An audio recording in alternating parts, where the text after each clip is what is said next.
Hello, this is Professor Prashant More, recording live for EnglishLoving.com, a channel which you should visit if you want to improve your English, to present tips and tricks for various case scenarios. For example, if you want to go to higher education abroad, or if you want to just improve for your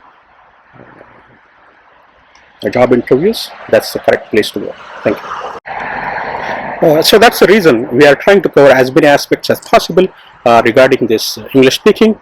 We have a number of episodes coming up, and I'm going to list down on the screen what are these episodes. Recently we are requested by several people. This is the admission season. People want to prepare for their visa interview, and they requested us to have a mock visa interview sort of session, so we are going to dedicate one episode on that. Recently I was studying German, and the lecturer in that session made a very interesting statement.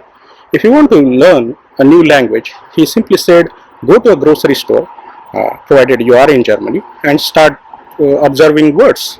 Then not only you see the live objects here, and plus at the same time you see the corresponding German equivalent. Assuming that you are not learning German, assuming that you are not in Germany, but since English is a worldwide spoken language, and most likely the chances are you will be staying in an area where English language will be there a little bit.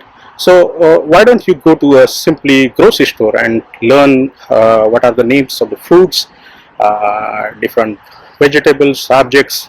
You can extend that concept. You can go to, for example, you can go to like a home improvement store and learn what are the colors, what are the hardware objects, and so on. Most of the times they ask you to describe something. We have already seen one episode where we talk about like describing your formulae. We are going to extend that concept to describe your hobby. So there will be one episode totally dedicated for that.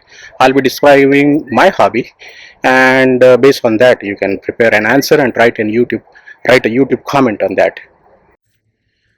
We also have one episode pending. Remember last time I talked about the audiovisual aspect of improving English, but we have not seen yet the reading aspect of improving English, regarding what you can read, what I read, what are the advantages compared to audio. Many times these educational institutes, they actually hire native English speakers for teaching English courses. The idea is, since they have been speaking English as their first language, absolutely they should not have any problem, and it should be perfectly English.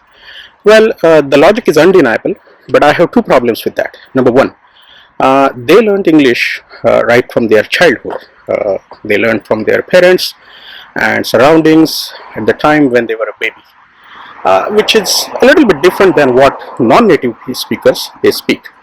We learn English at a very later state of life, and we learn by compare and contrast. We already have one language in our mind, and comparing and finding out the differences, sometimes it takes time.